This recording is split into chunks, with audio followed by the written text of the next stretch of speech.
Now you can listen to Wine and Dine Radio while shopping at the grocery store or your neighborhood wine merchant.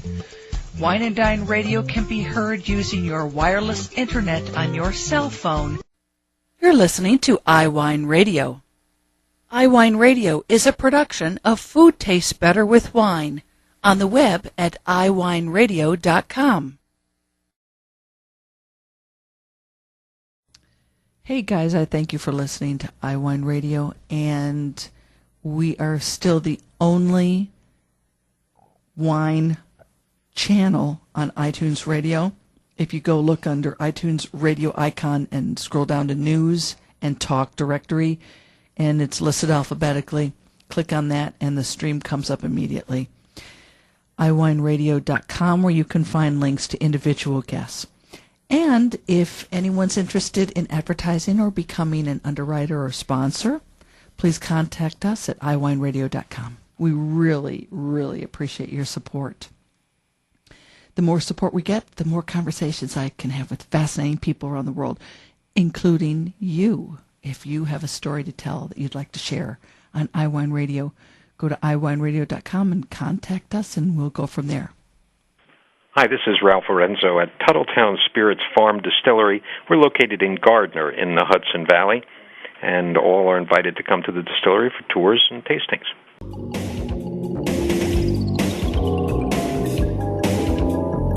It's just so much fun how one person leads to another. We're always meeting new people and learning new things here on Wine and Dine.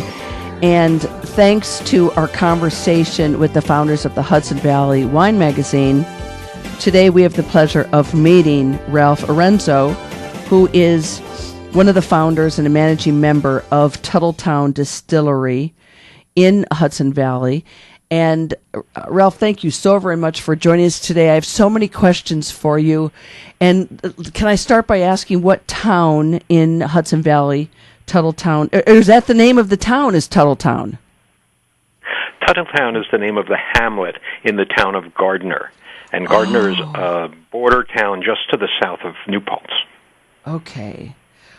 And how far away I would imagine that it's not really densely populated where you live. So how far away is it from a big group of people? Like an hour away to New York City or something like that? We're 75 miles north up the Hudson from Manhattan. Okay.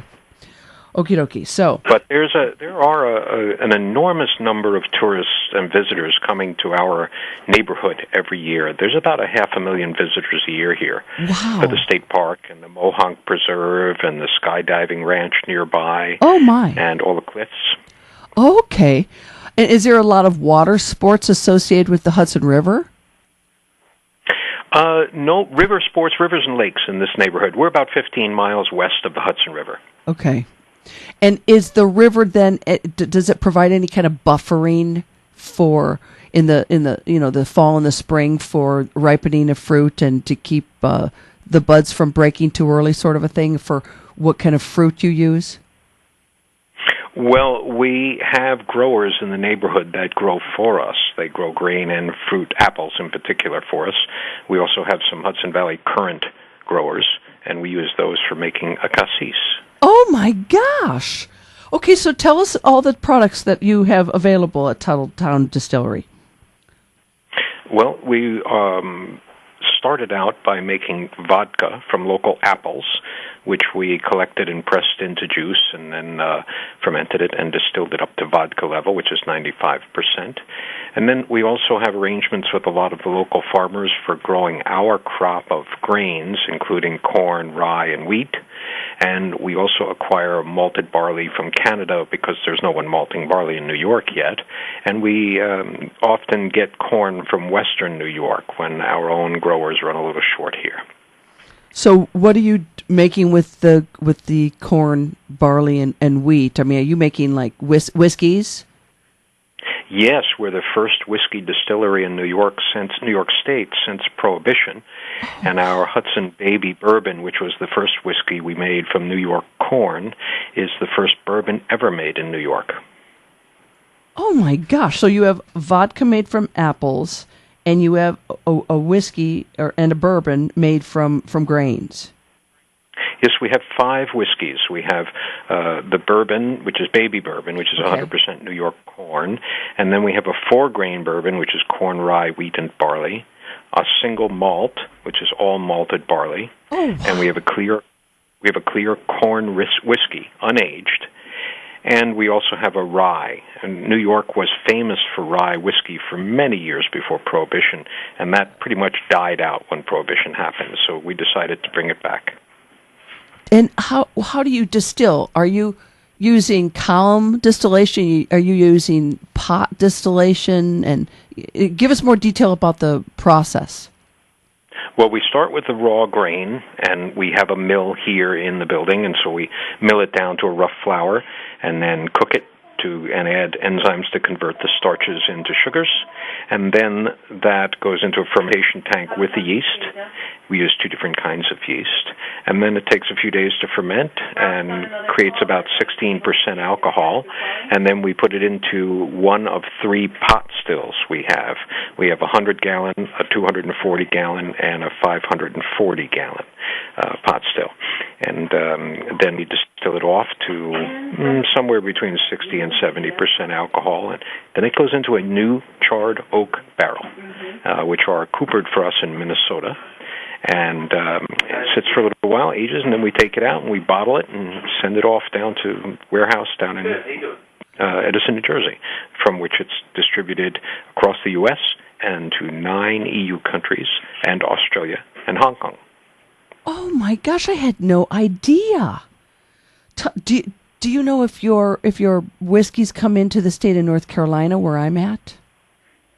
Oh yes, absolutely. By the end of this year, we'll be in every state.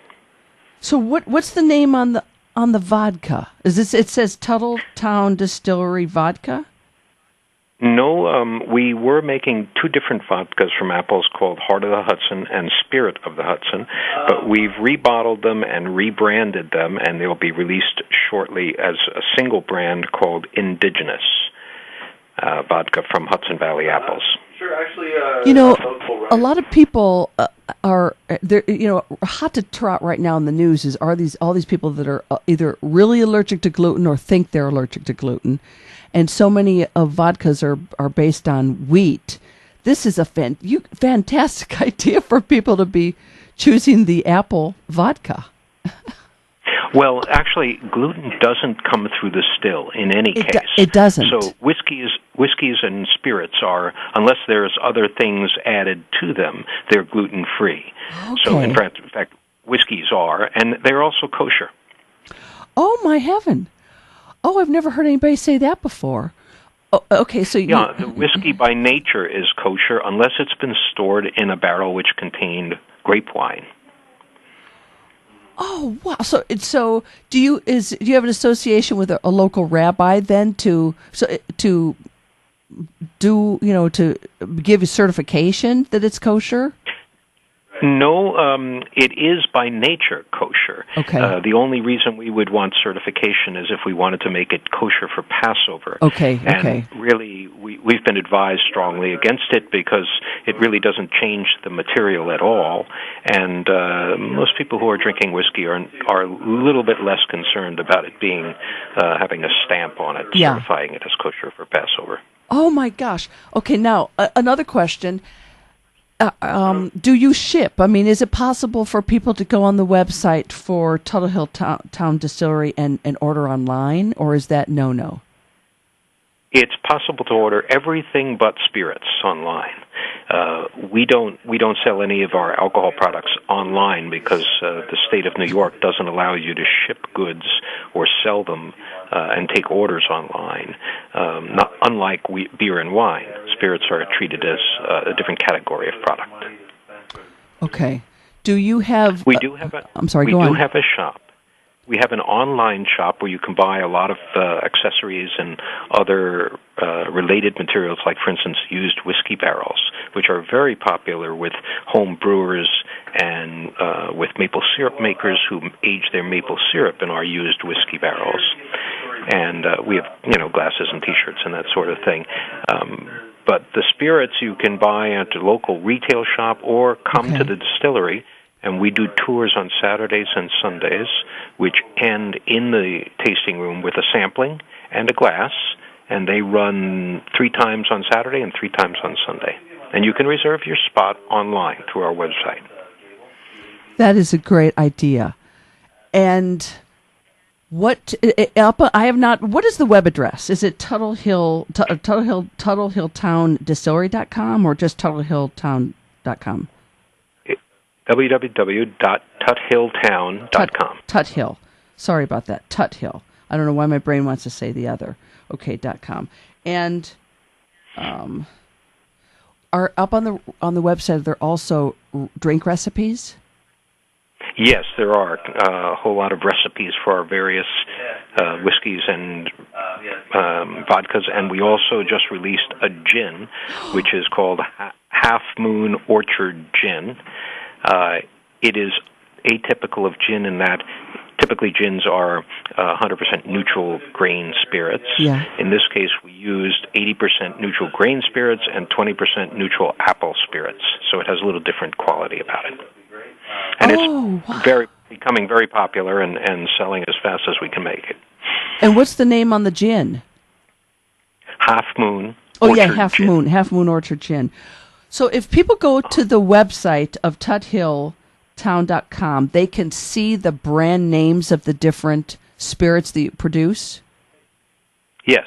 They can see everything there. It's a very complete website, and there's some video and a lot of photographs of the distillery operations and things like that. You can get a pretty good picture for what we're doing here by the website. Okay, before we run out of time here, describe to us what your single malt whiskey smells like. It has a vanilla caramel quality to it. It's not. It's an American single malt. It is not Scotch, and the main distinction is that American single malts must be aged in a new charred American oak, white oak barrel, whereas Scotch and Irish whiskeys are typically aged in used bourbon barrels. So our single malt has much more of an oakiness to it, more caramel and vanilla quality. And are you finding people are enjoying it neat, or are they using it as the basis for a cocktail? Some of the very upscale cocktail lounges in the larger cities are using them for cocktails regularly, but most people are enjoying it neat or maybe with just a few drops of water. No club soda. Don't even go there with club soda, right? Well, we encourage everybody to enjoy it the way they like it best. Yeah. Totally understand there. Okay, this has been quite a pleasure. This is much bigger and grander than I ever imagined, Ralph. We really thank you for joining us today on Wine and Dine and teaching us about Tuthilltown Distillery in Gardner. Well, thank you for the opportunity. Yeah, this is great. We will have links up for you to learn more, people. And gosh almighty, next time I go to the State Store, I'm going to have to look for all the brands here. You're listening to Wine and Dine. Now you can listen to Wine and Dine Radio while shopping at the grocery store or your neighborhood wine merchant. Wine and Dine Radio can be heard using your wireless internet on your cell phone. You're listening to iWineRadio. iWineRadio is a production of Food Tastes Better with Wine, on the web at iWineRadio.com. Hey guys, I thank you for listening to iWineRadio, and we are still the only wine channel on iTunes Radio. If you go look under iTunes radio icon and scroll down to News and Talk Directory, and it's listed alphabetically, click on that and the stream comes up immediately. iWineRadio.com, where you can find links to individual guests. And if anyone's interested in advertising or becoming an underwriter or sponsor, please contact us at iWineRadio.com. We really, really appreciate your support. The more support we get, the more conversations I can have with fascinating people around the world, including you. If you have a story to tell that you'd like to share on iWine Radio, go to iWineRadio.com and contact us, and we'll go from there.